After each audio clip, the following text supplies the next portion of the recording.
चलिए दोस्तों, अब शुरुआत करते हैं हम इल्तुतमिश के बाद जो इम्पोर्टेंट शासक है उसको देखने की। और नेक्स्ट जो शासक है निश्चित रूप में आपके दिमाग में होगा कि रजिया, लेकिन ऐसा हुआ नहीं। रजिया को स्टार्ट करने के पहले हमेशा की तरह मैं एक बार फिर से आपको वही चीज बता रहा हूं जो सेशन में शुरुआत करने के पहले मैं आपको बताता हूं कि इस लेक्चर का मोटिव केवल और केवल बेहतर तरीके से इस्लामिक दृष्टिकोण को आपके समक्ष रखना और शासकों की क्या नीतियां थी उनके बारे में बतलाना। उस समय की चीजों को आज के परिप्रेक्ष्य में ना तोला जाए, ना उस परिप्रेक्ष्य में जोड़कर बात करी जाए। ठीक है, तो हमेशा की तरह से ये मेरा मैसेज हो गया। अब चलिए स्टार्ट करते हैं अपन सेशन के बारे में। तो मैंने आपको ये बताया था कि इल्तुतमिश की दिली तमन्ना थी। क्या दिली तमन्ना थी? कि अगला जो शासक बने वो कौन बने? रजिया बने। और ग्वालियर विजय के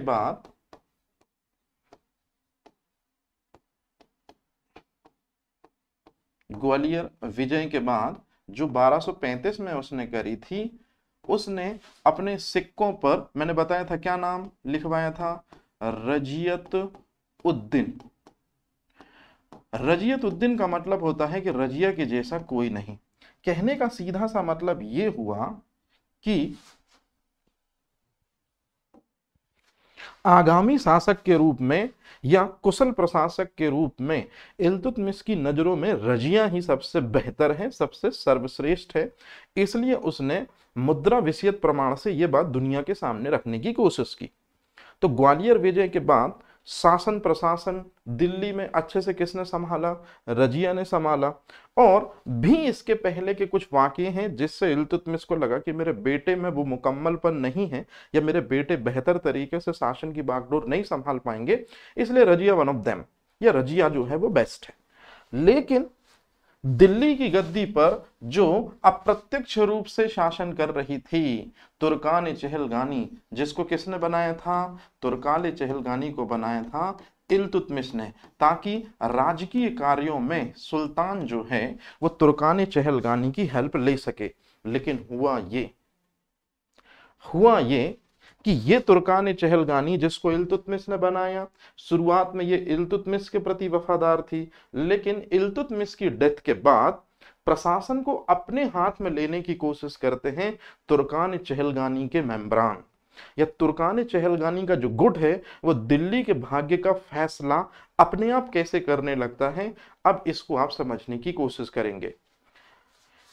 जो इल्तुतमिश रजिया को आगामी शासक के रूप में देख रहा था, 1236 में इल्तुतमिश की डेथ के बाद तुर्कान चहलगानी जो दिल्ली की गद्दी पर अप्रत्यक्ष रूप से शासन कर रही थी, उसने एक लेडी के आदेशों को मानने की बजाय, क्योंकि तुर्कान चहलगानी में ज्यादातर मेंबरान कैसे रहे होंगे? तुर्क अमीर रहे होंगे। तो तुर्क अमीरों ने एक लेडी के संरक्षण में या एक लेडी के दिशा निर्देशन में कार्य करना उचित नहीं समझा, या उस समय उनके पुरुषत्व पर मान लो ये ठोस सी थी। इसी वजह से इल्तुतमिश के फैसले को हटाकर या इल्तुतमिश की दिली इच्छा का सम्मान न करते हुए तुर्कान चहलगानी ने इल्तुतमिश के एक बेटे जिसका नाम है रुकनुद्दीन फिरोज शाह, उसको शासक बनाया। तो रुकनुद्दीन फिरोज शाह जो शासक बने, इनके समय पर एक बात बोली जाती है कि इनकी मां शाह तुर्कान जो हैं, उन्होंने दरअसल में पूरा शासन प्रशासन का कार्यभार संभाला। मतलब कहने के लिए ये राजा थे, लेकिन शाह तुर्कान जो है वो पूरी तरह से कंट्रोल कर रही थी सल्तनत को, और शाह तुर्कान को पूरी तरह से सह थी किसकी? तुर्कान चहलगानी की। फिरोज शाह तुगलक की यदि हम बात करें, माफी चाहता हूं, यहां फिरोज शाह तुगलक में बोल रहा हूं, यहां होगा रुकनुद्दीन फिरोज शाह। तो मैं इसको शॉर्ट में अब रुकनुद्दीन फिरोज शाह को मैं फिरोज शाह बोलूंगा, तो आप कंफ्यूज मत होना। रुकनुद्दीन फिरोज शाह जो हैं, उसमें सल्तनत को चलाने के बजाय सारे गुण विद्यमान थे। मतलब कि वो सल्तनत के अयोग्य था। सल्तनत चलाना उसके बस की चीज नहीं थी, क्योंकि सल्तनत के मामलों में अभी वो काफी कच्चा था। तुर्कान चहलगानी ने सिर्फ और सिर्फ अपनी खुद की इच्छा पूर्ति के लिए कि किसी लेडीज के अंडर में हम शासन नहीं करेंगे, इसलिए हम इल्तुतमिश के बेटे जिसका नाम रुकनुद्दीन फिरोज शाह है उसी को शासक अपॉइंट करते हैं। तो इस तरह से इल्तुतमिश के जाने के बाद दिल्ली सल्तनत की गद्दी पर रजिया नहीं बैठी, रुकनुद्दीन फिरोज शाह बैठा। रुकनुद्दीन फिरोज शाह के बैठाने में सबसे बड़ा जो रोल था वो रोल जो है वो किसका है, याद रखेंगे, तुर्कान चहलगानी, जो दिल्ली की गद्दी पर अब जो इल्तुतमिश के समय में अप्रत्यक्ष रूप से शासन कर रही थी, अब वो इल्तुतमिश की डेथ के बाद प्रत्यक्ष रूप से किसको शासक बनाया जाए, किसको हटाया जाए, ये पूरी की पूरी दिशा निर्देश कर रही है चीजों को। तो कहने का मतलब हुआ ये कि अब जो शासक है वो है रुकनुद्दीन फिरोज शाह। रुकनुद्दीन फिरोज शाह जो हैं इसके सारे कार्यों को इसकी मां देख रही हैं, जिनका नाम है शाह तुर्कान। और शाह तुर्कान जो है ये काफी क्रूर शासिका है। मतलब फिरोज शाह का तो कोई लेना ही देना नहीं है, लेकिन फिरोज शाह के बदले में, ये फिरोज शाह के एवज में जो शासन की बागडोर अपने हाथों में संभाले हुए हैं शाह तुर्कान, इनके बारे में इतिहास बतलाता है कि ये थोड़ी सी क्रूर शासिका है। लोग इनके अत्याचारों से बहुत परेशान हैं और रुकनुद्दीन फिरोज शाह का टाइम पीरियड दिल्ली की गद्दी पर जो है वो सिर्फ 8 महीने चला। मतलब 1236 में ही इल्तुतमिश की डेथ हुई, तो 8 महीने और जो है 1236 में ही दिल्ली की गद्दी पर रूल करेगा कौन, फिरोज शाह और उसकी मां शाह तुर्कान। लेकिन यह देखा गया कि फिरोज शाह जो है वो विलासी प्रिय है, सल्तनत के कार्यों में भाग नहीं लेता है। शाह तुर्कान ने जवाबदारी ली, वो लोगों पर जुल्म कर रही हैं, लोगों को परेशान कर रही हैं, इस तरह के अध्यादेश जारी कर रही हैं जो इल्तुतमिश कभी सपने में भी नहीं सोचता था। मतलब जिस दिल्ली की क्राउड को ऐबक और इल्तुतमिश ने सहारा देने की कोशिश की, उनके मन से यह भ्रम मिटाने की कोशिश की कि सुल्तान यदि किसी दूसरे धर्म का बैठता है तो उससे आप लोगों पर किसी तरह की कोई दिक्कत परेशानी नहीं आएगी, इस मिथक को बहुत जल्दी तोड़ा शाह तुर्कान ने और अपने क्रूर कार्यों के जरिए जो है एक बार फिर से सल्तनत में अविश्वास की लहर सी दौड़ा दी। और बस इसी चीज को बड़े गौर से जज किया 8 महीनों से रजिया ने देखा कि जब शाह तुर्कान का अत्याचार बहुत बढ़ता जा रहा है जनता के प्रति, तो बस रजिया ने एक कूटनीति खेलना स्टार्ट की और इसी कूटनीति से रजिया का जो है वो लाइफस्टाइल स्टार्ट होता है। रजिया जो है वो शुक्रवार के दिन जुमे की नमाज होती है और शुक्रवार को जब जुमे की नमाज होती है तो हर मुसलमान शुक्रवार को जुमे की नमाज के लिए मस्जिद में जरूर आता है। तो दिल्ली में एक मस्जिद है जामा मस्जिद, याद रखेंगे ये चीज। और ये वो जामा मस्जिद नहीं जो आपके दिमाग में जहन में आई अभी, ये दिल्ली की जामा मस्जिद है। इसको इल्तुतमिश ने बनाया था और इस जामा मस्जिद में दिल्ली की जो जनता है, दिल्ली की जो क्राउड है वो एंटर होती है। उसी समय रजिया भी लाल वस्त्र पहनकर इस जामा मस्जिद में अपने कुछ अंग रक्षकों के साथ दाखिल होती है। जैसे ही लोग नमाज पढ़कर फुर्सत होते हैं, रजिया जो नकाब में थी वो एकदम से नकाब हटाती है। जैसे ही लोगों का दीदार होता है कि ये अल्तुमिश की बेटी है, मानो वहां भीड़ सी लग जाती है। और जब भीड़ पूरी तरह से केवल रजिया पर ध्यान केंद्रित कर रही होती है, तब रजिया अपनी बात कहना स्टार्ट करती है। तो इस तरह से लाल वस्त्र पहनकर रजिया दिल्ली की जामा मस्जिद में दाखिल हुई। लाल वस्त्र इसलिए पहने क्योंकि लाल वस्त्र उस समय न्याय का प्रतीक हुआ करते थे।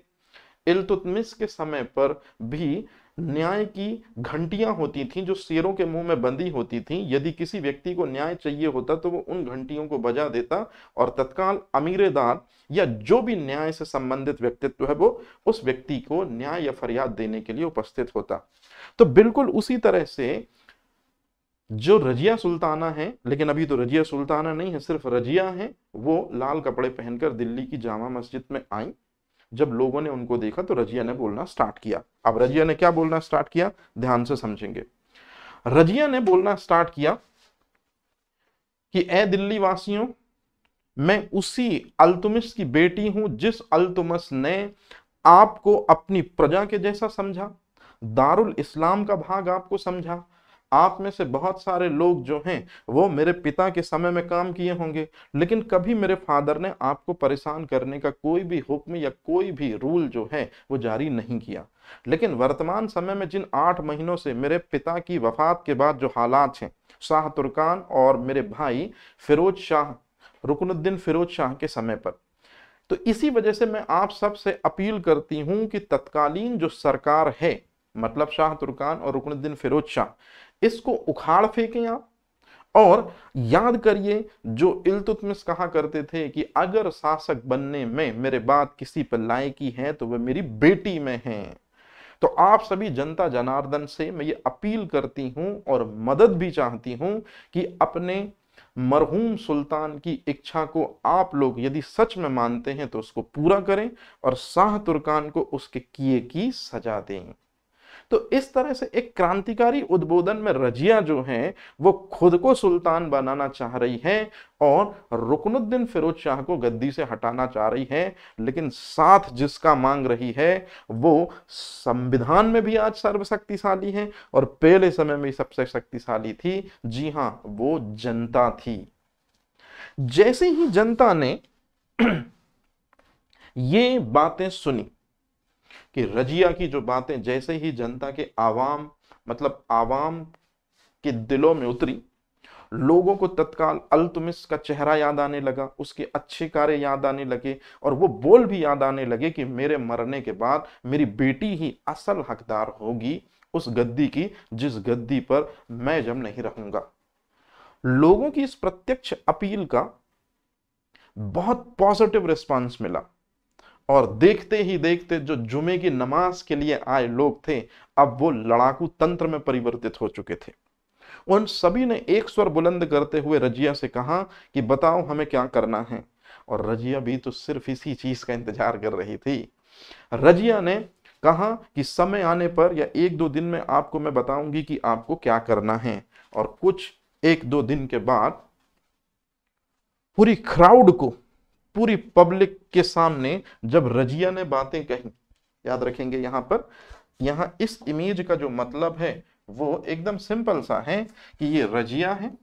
रजिया जो है वो दिल्ली की जनता के सामने अपने वक्तव्य रख रही है और धीरे धीरे आप खुद देखिए कि जो शुरुआत में जिसका पलड़ा काफी कम था, धीरे धीरे धीरे धीरे रजिया अपनी बातचीतों से लोगों का दिल जीतती गई और फिर फाइनल में जो रजिया है वो ये, क्योंकि पूरी दिल्ली की जनता का सपोर्ट उसने हासिल कर लिया और इस तरह से अब रजिया का जो पलड़ा है वो क्या हो गया है, भारी हो गया है।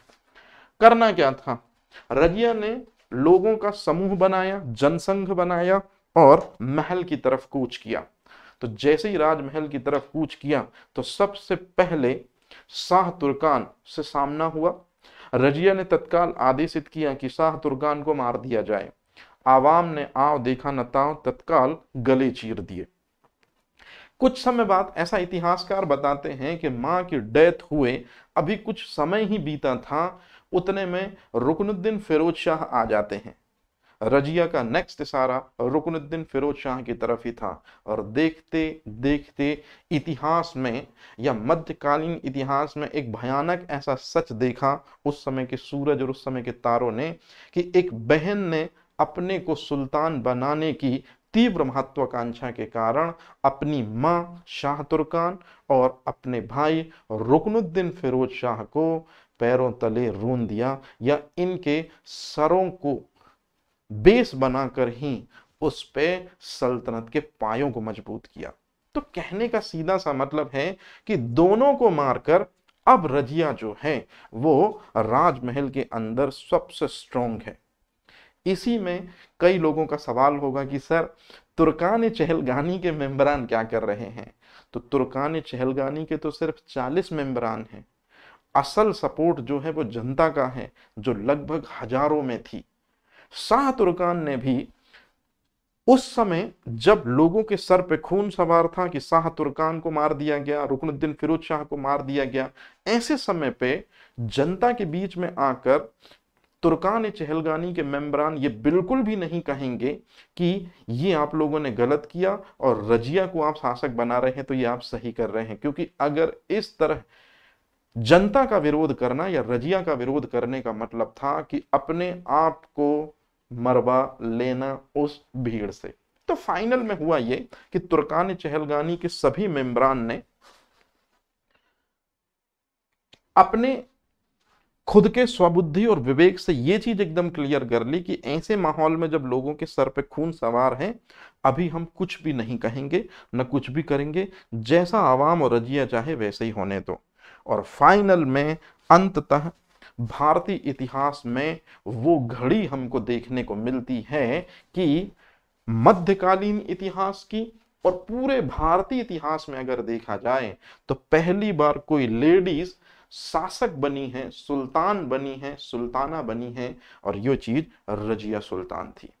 ऐसा नहीं है कि इंडियन हिस्ट्री में ऐसा पहली बार हुआ था। अगर हम सिविलाइजेशन के पुराने दौर में चलें तो हमारा समाज मात्र सत्तात्मक समाज था, मतलब समाज के न्याय व्यवस्था, समाज की सुप्रीमेसी का जिम्मा, समाज में सर्वोच्चता का जिम्मा लेडीजों के पास था। लेकिन धीरे धीरे जेंट्स की समाज में लीड करने की भूख या धीरे धीरे समाज पर अपना वर्चस्व ढाने की भूख में जेंट्स आगे आते हैं, और जो समाज कभी मात्र सत्तात्मक समाज होता था सिविलाइजेशन में, सिंधु घाटी सभ्यता में, अब वो इंसानी भूख के कारण या पुरुषों की भूख के कारण या पुरुषों की अग्रिम लालसा के कारण अब वो समाज मात्र सत्तात्मक न होकर पितृ सत्तात्मक हो चुका था। लेकिन पुरुषों की सभाओं में या पुरुषों से भरे वर्चस्व में रजिया का पहली बार दाखिल होना, ये इस बात की ओर इशारा है कि अपने दम पर, और सबसे इंपॉर्टेंट चीज है आवाम के बल पर, रजिया ने वो मकाम हासिल किया या वो मकाम हासिल करके दिया जो सल्तनत काल में किसी लेडीज को नहीं मिला। मतलब मध्यकालीन इतिहास की प्रथम शासिका भी रजिया सुल्तान है, याद रखेंगे, मध्यकालीन इतिहास की प्रथम शासिका भी रजिया सुल्तान है, और मध्यकालीन इतिहास की अंतिम सुल्तान भी रजिया सुल्तान है। तो चलिए अब हम रजिया सुल्तान के बारे में पढ़ना शुरू करते हैं, रजिया सुल्तान के बारे में समझना शुरू करते हैं। तो ये थोड़ा सा एंटरटेनमेंट के लिए था। हाँ, थोड़ी सी अगर मैं बात करूं रजिया के बारे में तो मैं एक चीज आपको यहाँ क्लियर बता दूं जो आपको याद रखनी है। रजिया की जो माँ है, इनका नाम तो आपको पता ही चल गया, शाह तुर्कान, ये इनकी माँ है। रजिया के बारे में यदि मैं बात करूं तो इनके पिता जो हैं वो आप सबको पता है, इल्तुतमिश, और अल्तुमिश ने ही अपने ना रहने के बाद अपने बेटी को राजा बनाने की बात कही थी। 1235 में ग्वालियर अभियान से जब वो लौटे थे, तो ग्वालियर अभियान से जब वो लौटे थे तब उन्होंने सिक्कों पर इस बात के प्रमाण उद्धृत किए थे, और सिक्कों पर क्या लिखा था उसने, मैं आपको पहले ही बता चुका, रजियत उद्दीन, और रजियत उद्दीन लिखकर उन्होंने भावी सुल्तान कौन होगा इसकी पहले ही उन्होंने मिसाल दे दी थी। अगर हम बात करें रजिया के लाइफ की तो रजिया का प्रेमी जो है वो अबिसीनियाई गुलाम है जिसका नाम है मलिक याकूत। देखिए लेडीज हमेशा जब भी किसी से मोहब्बत करेगी तो वो गरीब होगा, मलिक याकूत गरीब था, लेकिन रजिया जब किसी को पति बनाएगी, पति जब बनाएगी तो वो रईस होगा। मतलब अल्तुनिया, आपने शायद कभी नाम सुना होगा या नहीं सुना होगा तो अब सुनिए, अल्तुनिया ये भटिंडा का गवर्नर था। और अगर मैं बात करूं एक इंपॉर्टेंट पॉइंट की जिसको लेकर आपको बहुत अच्छे तरीके से जो चीज याद रखनी है, अगर भारतीय इतिहास की हम बात करें तो भारतीय इतिहास में रजिया जो है ये अपने पिता के कारण ही शासक बनी है। मतलब इल्तुतमिश वो व्यक्ति है जिसने वंशानुगत परंपरा की शुरुआत की। हालांकि वो उसको नहीं बना पाए शासक जिसको शासक बनना था, रजिया को शासक बनना था, लेकिन तत्काल रजिया शासक नहीं बनी। लेकिन शासक कौन बना? इल्तुतमिश का बेटा ही बना, जिसका नाम है रुकनुद्दीन फिरोज शाह। तो आपसे क्वेश्चन पूछा जाता है, याद रखिएगा, कि वंशानुगत परंपरा की शुरुआत किसने की दिल्ली सल्तनत में? सबसे पहले तो इल्तुतमिश, और उससे भी इंपॉर्टेंट है आवाम के सहयोग से, जनता जनार्दन के सहयोग से जिसने दिल्ली की गद्दी को कैप्चर किया, वो कोई और नहीं बल्कि कौन थी? रजिया सुल्ताना। तो इसको थोड़ा सा आपको ध्यान रखना है बहुत अच्छे तरीके से। रजिया जो है वो जैसे ही शासक बनती है, वो सिक्कों पर उद्मत उल निश्वा, ये बहुत इंपॉर्टेंट चीज है, उद्मत उल निस्वा, ये टाइटल वो अपने सिक्कों पर उद्धृत कराती है। याद रखेंगे, ये सिक्कों पर ये टाइटल उद्धृत कराती है। साथ ही साथ में उस समय पे कुछ अभिलेख ऐसे मिलते हैं या उस समय के कुछ सिक्के मिलते हैं जिनमें रजिया अपने को समय की रानी भी बतलाती है। एक और सबसे इंपॉर्टेंट चीज जो आपको याद रखना है, महिलाओं का स्तंभ रजिया ने स्वयं को कहा था, ये उस समय के सिक्कों में भी इस बात की जानकारी है। तो इस तरह से रजिया ने अपने नाम के सिक्के जारी किए हैं। तो इसका मतलब है कि कहीं ना कहीं रजिया जो है वो सुल्तान है। लेकिन सबसे कमाल की बात तो होती है सन 1236 में। सन 1236 में जैसे ही रजिया शासक बनती है, रजिया ने 4 साल स्पेंड किया है 1236 से 1240। तो 1236 में जैसे ही रजिया शासक बनती है, तो जो बगदाद के खलीफा थे उन्होंने वैधानिक पद की स्वीकृति दे दी रजिया को। मतलब एक लेडी को सुल्तान के रूप में इस्लामिक कल्चर ने अडॉप्ट किया 1236 में। तो इसी वजह से आप ये स्टेटमेंट पढ़ते हैं, कौन सा स्टेटमेंट पढ़ते हैं? कि मध्यकालीन इतिहास की प्रथम शासिका, मतलब यदि खलीफा नहीं देता वैधानिक पद की स्वीकृति रजिया को, तो ये स्टेटमेंट हम पढ़ते ही नहीं, क्योंकि ये चीज ऐबक पे लागू होती है। ऐबक को सुल्तान हम इसीलिए नहीं मानते हैं वास्तविक रूप में दिल्ली सल्तनत का, क्योंकि किसी खलीफा ने उसको सुल्तान पद की वैधानिक स्वीकृति दी ही नहीं थी।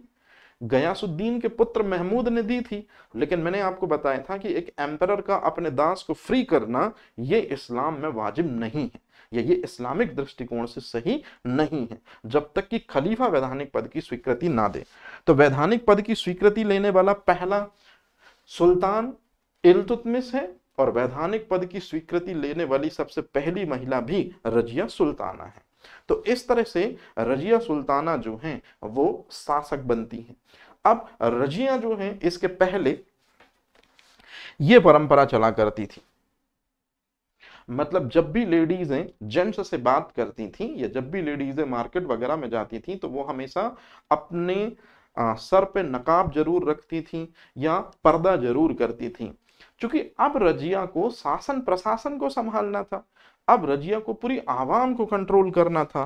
तो जिस तरह से दिल्ली सल्तनत के और सुल्तान अपने ड्रेसअप सेंस के साथ आते थे, उस ड्रेसअप सेंस को एक सुपरिणित रूप दिया, एक बेहतर रूप दिया, कि अब से सुल्तान जो है वो एकदम साफ स्वच्छ कपड़ों में दिखेगा। सुल्तान जो है वो माना जाएगा जो अपने सर पे टोपी, जिसको उर्दू अल्फाज में कुलाह कहते हैं, धारण करेगा।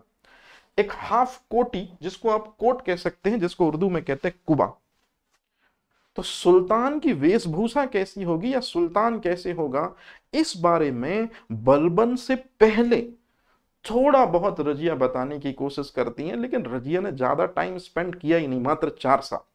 नहीं तो मैं ये स्टेटमेंट बिल्कुल दिलेरी से कहता, या ये स्टेटमेंट भी कई लोग कहते हैं, कि राजत्व सिद्धांत को सबसे पहले बताने वाली लेडी अगर कोई थी, ये बताने वाला कोई सुल्तान था, तो रजिया था। कि एक सुल्तान को कैसा होना चाहिए, या सुल्तान को कैसा होना चाहिए, तो ड्रेसअप सेंस में कैसा होना चाहिए, ये रजिया जो है वो सबसे पहले बता रही है। तो इस तरह से रजिया जो है वो खुद जब भी दरबार आती तो कुबा पहनकर आती, साथ ही साथ में कुबा मतलब अच्छे से देख लीजिए कोटी या कोट पहनकर आती, और कुलाह मतलब टोपी पहनकर इस तरह से आती। अब चूंकि रजिया जो है वो शासक बन गई थी, सुल्तान बन गई थी, है ना, लेकिन रजिया जो है वो लेडीज थी, तो कई लोग इसीलिए सुल्तान ना बोलकर सुल्ताना बोलना पसंद करते थे। अब चूंकि रजिया सुल्तान थी तो रजिया को अपने साम्राज्य को चलाने के लिए कुछ लोग अपॉइंट करने थे, और रजिया ने कुछ लोग अपॉइंट किए जिनमें से कुछ ने रजिया की खतरनाक तरीके से कब्र ही खोद दी। जैसे रजिया ने अपने समय पर एक सबसे महत्वपूर्ण पद, जिसको शायद आप लोग जानते भी होंगे, महामंत्री का, क्योंकि सुल्तान के बाद पूरा इंस्ट्रक्शन देने वाला व्यक्ति जो है सुल्तान को, वो बहुत इंपॉर्टेंट होगा, सुल्तान के काफी खास होगा।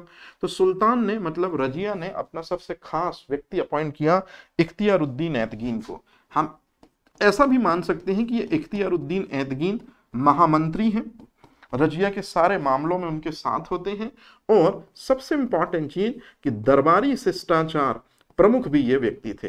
तो जो व्यक्ति दरबारी शिष्टाचार प्रमुख होता है उसी को सल्तनत में एक टाइटल दिया जाता है अमीर हाजिब।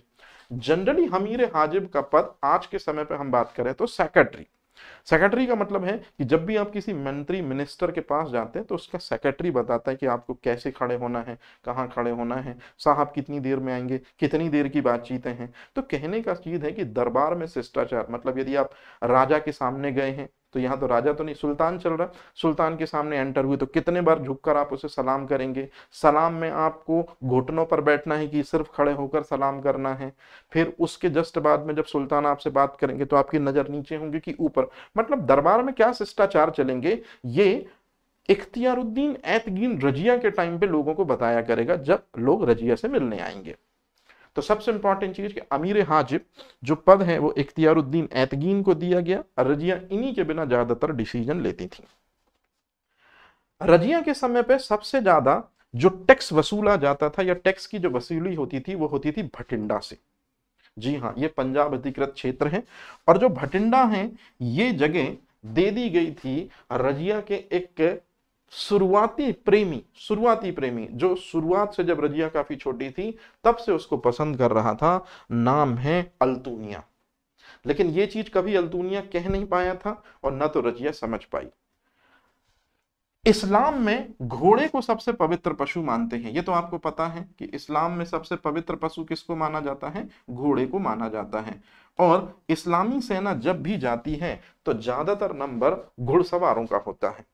तो घोड़ों को गाइड करने वाला या सारे घोड़ों पर नियंत्रण रखने वाली एक पोस्ट दिख रही होगी आपको, अमीर आखुर, जिसको हिंदी में कहते हैं अश्वशाला प्रधान जलालुद्दीन मलिक याकूत।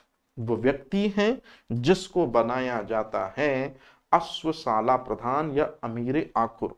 उस समय जो तुर्कान चहलगानी के सदस्य थे वो इस बात से तो नाखुश थे कि एक लेडी की बात उनको माननी पड़ रही है, एक लड़की के जरिए साम्राज्य चल रहा है, इसको लेकर 40 अमीर तुर्क सरदार जो थे वो नाखुश थे। लेकिन जैसे ही रजिया ने, अब चूंकि लेडी के अंडर में शासन हो रहे हैं तो लेडीज को राजा किसने बनाया है, सुल्तान किसने बनाया, आवाम ने। तो इसलिए 40 अमीर तुर्क सरदार कभी भी जनता गेंस में नहीं जा सकते, क्योंकि जनता 2 मिनट में काम तमाम कर देगी, जैसे मां शाह तुर्कान का किया था। तो इसी वजह से अब इंतजार कर रहे हैं 40 अमीर तुर्क की रजिया से कुछ गलती हो प्रशासन में।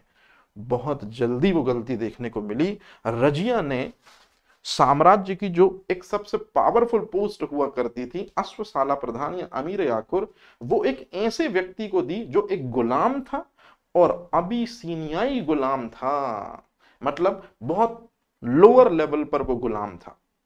लोग बताते हैं कि नजदीकियां बहुत ज्यादा थी रजिया की इस गुलाम से। इसका मतलब इन दोनों में प्यार प्रसंग वाला मामला भी बताया जाता है, क्योंकि जब भी रजिया अपने घोड़े पर चलती तो हमेशा मलिक जलालुद्दीन मलिक याकूत जो हैं वो अपने हाथों का सहारा जरूर देते थे। हाथों का सहारा ना तो पिता देगा ना तो भाई देगा, कौन देगा शायद आप समझ गए होंगे। तो इस तरह से जब तुर्की शासन में सबसे इंपॉर्टेंट पोस्ट एक गुलाम को दे दी जाए तब 40 अमीर तुर्क सरदार ये बहुत अच्छे से समझ गए कि रजिया सिर्फ सिंहासन पर नहीं बैठी, सिंहासन पर फेर बदल करने के लिए भी बैठी है। और सिंहासन पर फेरबदल करने के लिए रजिया यदि बैठी है तो इसका मतलब है कि हमारी साख दांव पर है, हमारी सुनी ही नहीं जा रही है। तो तुर्कान चहलगानी के सदस्यों ने षड्यंत्र करना शुरू किया रजिया को हटाने के लिए। रजिया को हटाने के लिए सबसे पहले तुर्कान चहलगानी ने उसके सबसे विश्वासपात्र महामंत्री, उसके सबसे विश्वासपात्र पोस्ट पर, अमीर हाजिब की पोस्ट पर जो व्यक्ति था इख्तियारुद्दीन ऐतगीन, उसको अपने साथ लिया। तो 40 अमीर तुर्क सरदारों ने रजिया को दरअसल में रास्ते से हटाने के लिए या रजिया के प्रभाव को कम करने के लिए सबसे पहले रजिया के सबसे पावरफुल व्यक्ति को अपनी ओर मिलाया। और यहां से जैसे ही इख्तियारुद्दीन ने हाँ किया कि मैं रजिया के वो शासक से हटाने में या शासन से हटाने में तुर्कान चहलगानी की हर संभव या यथासंभव मदद करूंगा, यहां से रजिया जो है उसके पैर गर्त में जाना शुरू हो जाते हैं। मतलब रजिया ने कभी सपने में नहीं सोचा होगा कि उसके सबसे विश्वास पात्र मंत्री से ही उसके साजिश के पहले चरण का आरंभन होगा। इख्तियारुद्दीन ऐतगीन ने पूरी जवाबदारी अपने कंधों पर ली कि मैं रजिया को शासन प्रशासन से अलग थलग करने में पूरा रोल करूंगा। और इस तरह से ऐतगीन ने अपनी साजिश में भटिंडा के उस सूबेदार को भी अपने अधिकार क्षेत्र में ले लिया जो कभी रजिया से बेशुमार मोहब्बत करता था। जी हाँ, मैं बात कर रहा हूं अल्तुनिया की।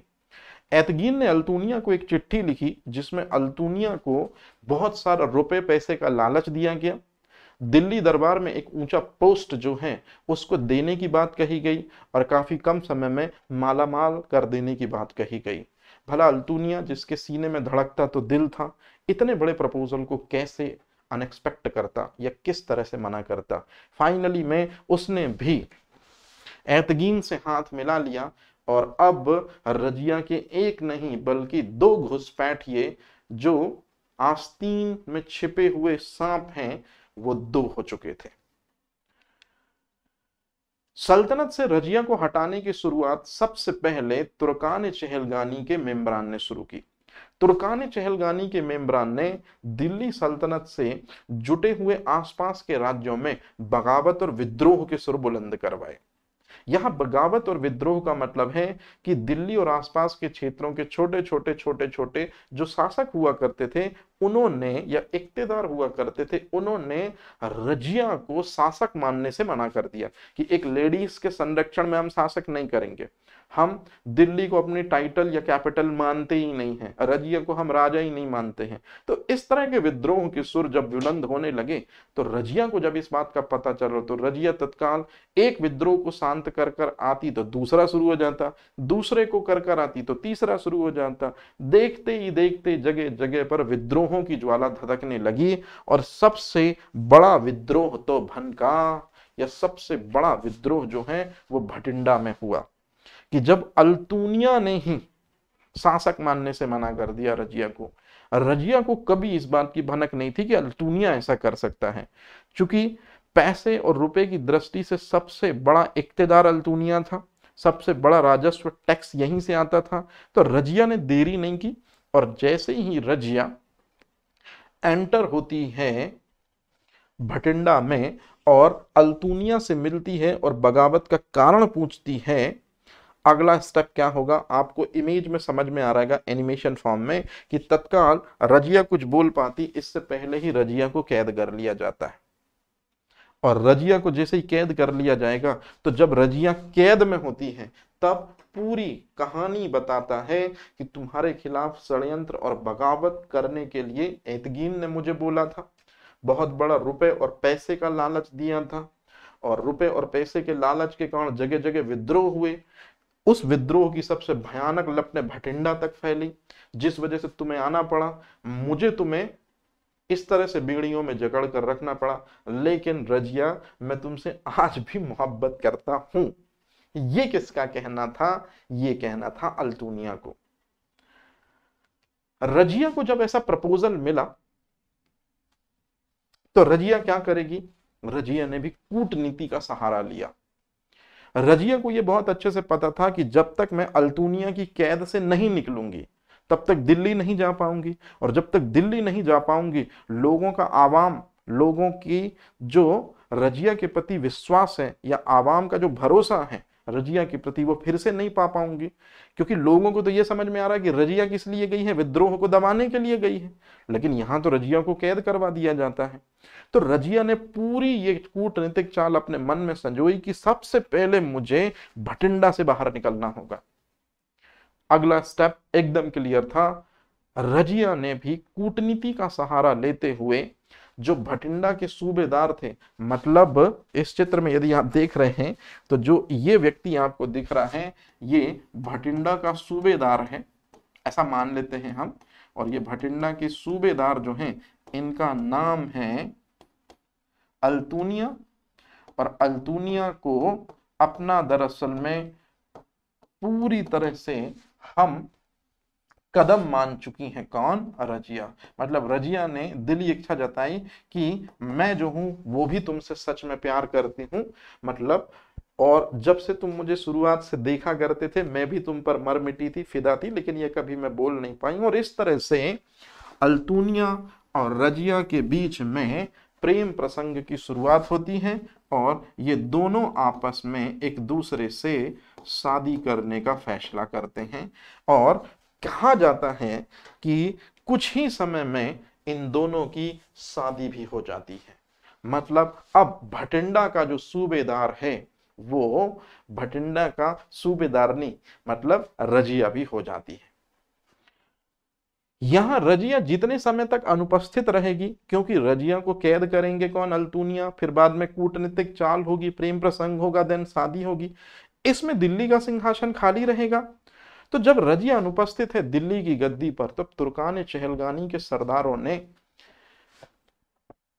एतगीन को मैसेज पहुंचवाया कि दिल्ली ज्यादा लंबे समय तक यदि खाली रहेगी तो जनता कहीं हम पर अटैक न करते, तो तुम एक काम करो एतगीन, रजिया का जो एक भाई है जिसका नाम है बहराम शाह, उसको बोलो कि तुम दिल्ली की गद्दी पर मैं मतलब एतगीन तुमको बिठा रहा हूं, तुमको सिर्फ बैठना है दिल्ली की गद्दी पर, सारे काम मुझे करने हैं और जितने ऐश्वर्य तुम्हें भोगने हैं सब तुम भोगते रहो। तो फाइनल में बहराम शाह को यह शर्त बहुत आसान लगी कि सिर्फ अगर मुझे राजा बनकर बैठना है तो क्या दिक्कत है। और जैसे ही बहराम शाह ने कहा फिर मेरी बहन, तो एतगीन ने बताया कि वो तो भटिंडा में है, उसको कैद कर लिया गया है। तो अब जो है वो पूरी तरह से बहराम शाह जो है वो एकदम माइंडसेट बना लेता है कि अगर ऐसा है तो ठीक है, मैं गद्दी पर बैठने के लिए तैयार हूं।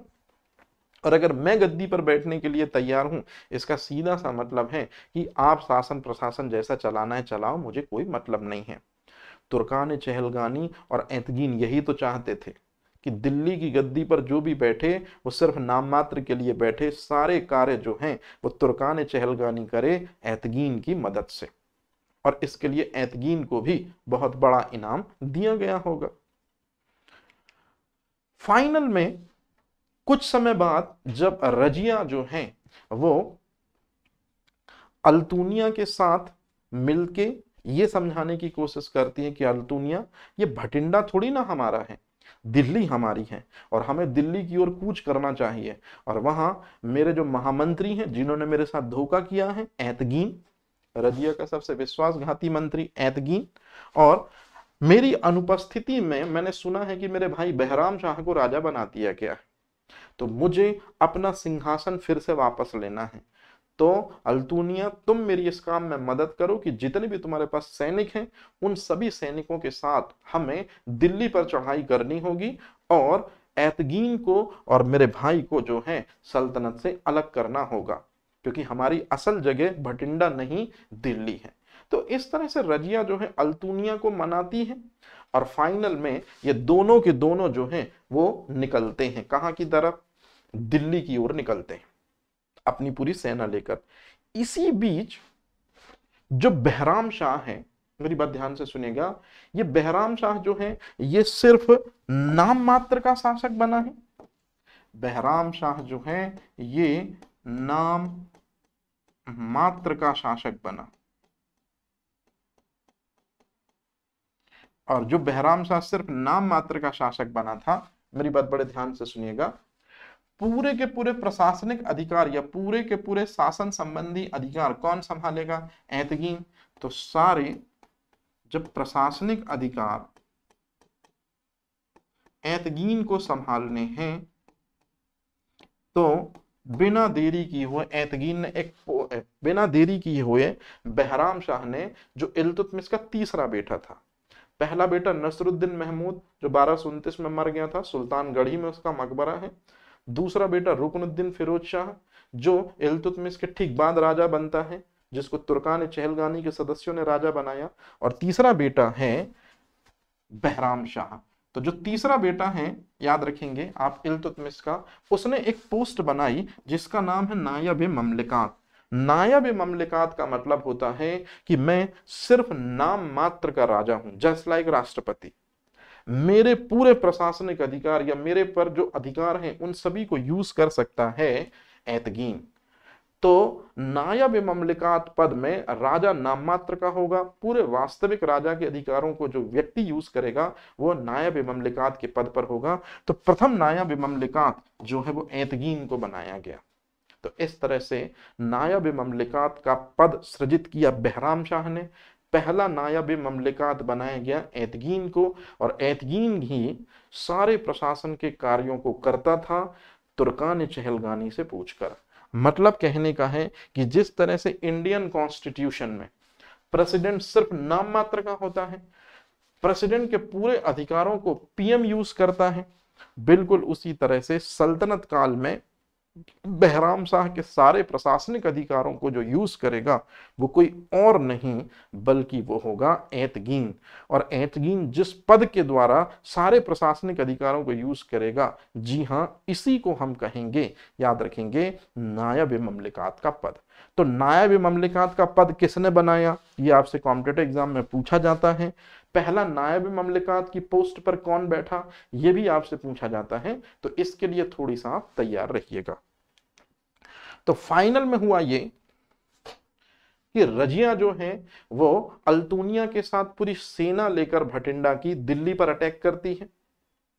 जब एतगीन को इस बात का पता चलता है कि रजिया अपनी पूरी सेना लेकर दिल्ली की ओर आ रही है, तो वो बहराम शाह के कान भरता है कि देखो तुम्हारी बहन तुमको मारकर दिल्ली की गद्दी लेने आ रही है, तो तुम तत्काल अपनी सेना को आदेशित करो बहराम शाह की रजिया को खत्म किया जाए। और इस तरह से फाइनल में बहराम शाह, याद रखेंगे मैं यहां थोड़ा सा अलग से लिख रहा हूं, है ना, और इस तरह से बहराम शाह सेना भेजता है और बहराम शाह की सेना का मुकाबला जो है वो रजिया की सेना से होता है, मतलब रजिया और अल्तुनिया की सेना से होता है। और इस युद्ध में इतिहासकार ऐसा बताते हैं कि रजिया की हार होती है। और जब रजिया की हार होगी और बहराम शाह की जीत होगी तो रजिया जो है वो युद्ध स्थल छोड़कर फिर से भटिंडा की ओर जाने लगती है अपने पति अल्तुनिया के साथ। और इस तरह से जब दूत खबर लाता है बहराम शाह के पास कि इस युद्ध में आपकी जीत हुई और रजिया जो है वह भाग गई है, तो बहराम शाह बड़ा खुश होता है कि चलो हमारी सेना ने रजिया की सेना को क्या कर दिया, हरा दिया। लेकिन कूटनीतिक चाल सिर्फ रजिया ही नहीं चलती थी, रजिया के साथ रहकर एक व्यक्ति जिसका नाम है एतगीन, वो बड़ा कूटनीतिज्ञ बन चुका था। एतगीन को लगा कि आज रजिया यहां से निकल गई है, आगे चल के फिर सेना जोड़कर वो फिर अटैक करेगी, और अगर भाग्य ने साथ दिया रजिया का और आवाम भी रजिया के साथ हो गई तो निश्चित रूप में दिल्ली का सिंहासन और तुर्कान चहलगानी का दबदबा और एतगीन की पोस्ट जा सकती है। इसलिए युद्ध के बाद जब रजिया थकी है तो निश्चित रूप में इसी समय में जड़ से खत्म कर देना होगा हमको रजिया को। तो भला फिर होना क्या है, तत्काल एतगीन ने क्या किया, एक डाकुओं का उस समय सरदार था जिसका नाम है शेरा, उसको बुलाया और इस कार्य में बहराम शाह मतलब रजिया के भाई और तत्कालीन सुल्तान की भी हामी ली गई कि रजिया और अल्तुनिया ये भी थके होंगे, इनको जिंदा छोड़ना सही नहीं है क्योंकि फिर से ये सल्तनत पर कुछ समय बाद सेना लेकर अटैक करेंगे। तो इसी वजह से सुपारी दी जाती है डाकुओं के सरदार शेरा को कि रजिया को आप जहां भी मिले उसको निपटा दो या उसको मार दो। इतिहास ऐसा बताता है कि समय चक्र कुछ ऐसा ही घूमा। कैथल के समीप, हरियाणा कैथल के पास है, तो कैथल के समीप एक पेड़ के ठीक नीचे जो है, जैसे ये रजिया हो गई और ये अल्तुनिया हो गए, तो रजिया और अल्तुनिया बड़े प्यार से आराम कर रहे हैं और निश्चित रूप में अपनी अगली प्लानिंग बना रहे हैं कि आज भले ही हार हमको हाथ लगी है, लेकिन निकट भविष्य में हम अच्छी सेना बनाकर बहराम शाह को हराकर दिल्ली की गद्दी ले लेंगे। इतिहास बताता है कि उतने ही समय में डाकू सेरा के नेतृत्व में पूरी की पूरी डाकुओं की एक आर्मी जो है वो इनको घेर लेती है। और इस तरह से जैसे ही डाकुओं और उसके सरदारों के द्वारा इन दोनों को घेर लिया गया, इतिहास में तब से ये किस्सा बड़ा फेमस हो गया कि रजिया गुंडों में फंस गई। मतलब ये यदि रजिया है, ये उसका पति अल्तुनिया है, तो जो आप देख रहे हैं ये सब, मतलब ये यदि रजिया है, ये उसका पति अल्तुनिया है, तो फिर जो आपको ये दिख रही हैं ये डाकू हैं। और आगे मुझे बताने की जरूरत नहीं है कि जब डाकुओं के हाथ सुपारी दी जाएगी और कोई चीज हाथ लगेगी तो डाकू आगे क्या करेंगे, सर कलम ही कर देंगे। तो इस तरह से रजिया को मार दिया गया कैथल के समीप। और जैसे ही रजिया को कैथल के समीप मार दिया गया, इसका मतलब है कि भारतीय इतिहास में वो स्वर्णिम युग समाप्त हो गया। कौन सा स्वर्णिम युग? कि एक लेडीज जो है वो इस्लामिक पन्नों पर हमेशा के लिए मानो अजर अमर सी हो गई। और इस्लामिक पन्नों पर अजर अमर होकर भी रजिया ने मात्र 4 साल का टाइम निभाया है। 1236 से 1240, इन 4 सालों में रजिया ने जो सुल्तान बनकर दिल्ली सल्तनत को सेफ रखा, आप बिलीव करिए दूसरे और सुल्तान भी इतना अच्छे तरीके से शासन प्रशासन नहीं चला पाए और फाइनल में गद्दारी और कूटनीति का शिकार हुई रजिया।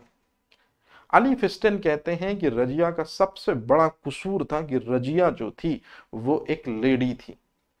लेडी होने के बावजूद भी उसमें साहस, उसमें स्वामी भक्ति, उसमें कर्तव्य निष्ठा, उसमें पढ़ाई लिखाई, उसमें तलवारी दांवपेच, उसमें कूटनीति, मतलब सुल्तान बनने के जितने भी गुर होते हैं वो सारे रजिया में मौजूद थे।